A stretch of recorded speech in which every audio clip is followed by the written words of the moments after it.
quelle population nous allons avoir devant nous quand nous allons sortir du confinement? Eh bien, on peut, de façon extrêmement schématique, diviser la France en 3 parties. Premièrement, les personnes qui sont les plus à risque de développer une forme grave. Ça va rester. Hein, ce sont les personnes les plus d'un certain âge, disons, dans lesquelles d'ailleurs je suis. Hein.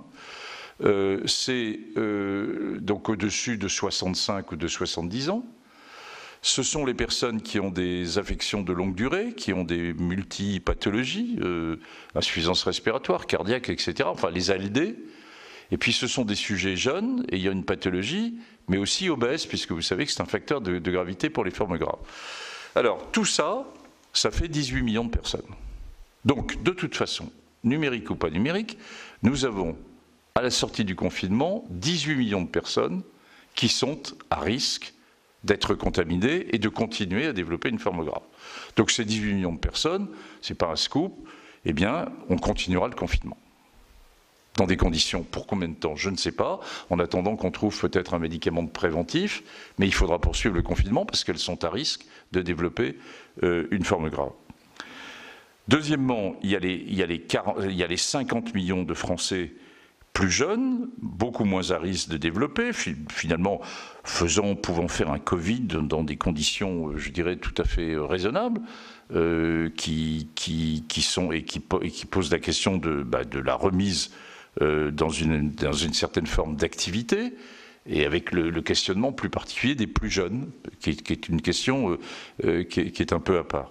Ok, mais on sort de là avec quelle est la fraction de Français qui a déjà été contaminé par le Covid quand on va sortir du confinement.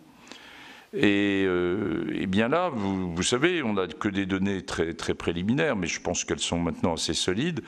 On est capable de mesurer avec des nouvelles sérologies, c'est-à-dire c'est pas le diagnostic de Covid, mais c'est la recherche d'anticorps, comme un sérodiagnostic de rubéole ou d'hépatite, et on est capable de distinguer des personnes séropositives pour le Covid et séronégatives.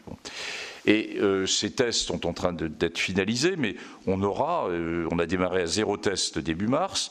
On tourne actuellement à 3 ou 4 000 tests, on est encore avec des tests de Pasteur ou de certains laboratoires, je dirais, de recherche, mais il y a beaucoup de tests commerciaux qui sont en train d'arriver, ils sont en train d'être évalués, je n'ai pas de doute, certains d'entre eux vont très bien marcher, et donc on pourra avoir des plateformes d'ELISA de l'ordre de 200 000, 300 000 tests par jour, hein, qui permettront de faire des sérologies. Et on a cru, et j'ai cru, pendant il y a une quinzaine de jours, 3 semaines, que ça allait être un élément fondamental, qu'on serait capable de distinguer les séropositifs protégés et des séronégatifs non protégés. Et vous allez voir que je vais vous donner un grand bémol, ce qui montre bien que sur les technologies, il faut faire attention.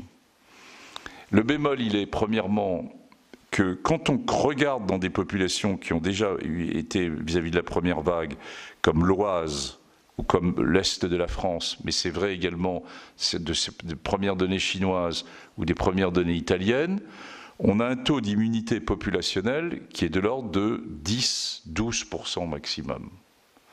Donc ça veut dire que la première vague n'a finalement contaminé qu'une fraction relativement limitée et qu'on ne peut pas compter dessus, je dirais, en termes de protection.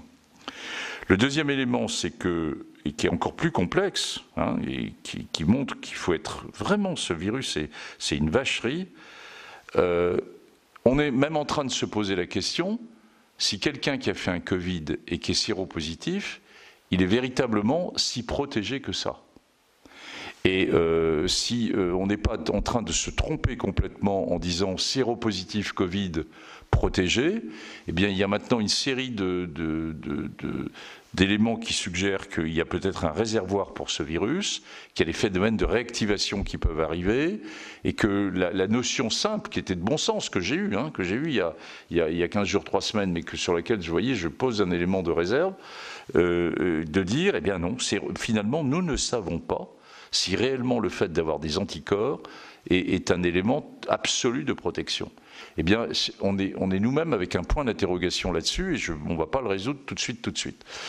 Donc voilà, alors voilà les éléments que je vous ai mis sur la table, ce que nous allons avoir finalement. Donc un virus qui va tourner, mais de façon nettement plus ralentie que ce que nous avions, des disparités selon les régions, une immunité populationnelle qui va être relativement faible, une signification, une interprétation des tests anticorps qui ne, contrairement à ce qu'on pensait, alors qu'on aura tous les outils pour le faire, parce que là, c'est autant on va arriver à peu près à 100 000 tests diagnostiques par jour en termes de PCR-RT pour le diagnostic, autant en termes d'anticorps, on pouvait passer à beaucoup plus. Alors, il est clair que dans cette période de déconfinement, on ne veut pas passer du noir au blanc, mais on va passer, ça va être extrêmement progressif, et on va passer du noir au gris foncé.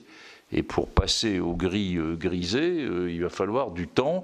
Et je pense que notre vision, elle est à 2 mois, de l'ordre du 15 juillet, puis que, bon, il peut se passer des choses et qu'il y a encore beaucoup d'inconnus. Donc, il y a une vision de step by step.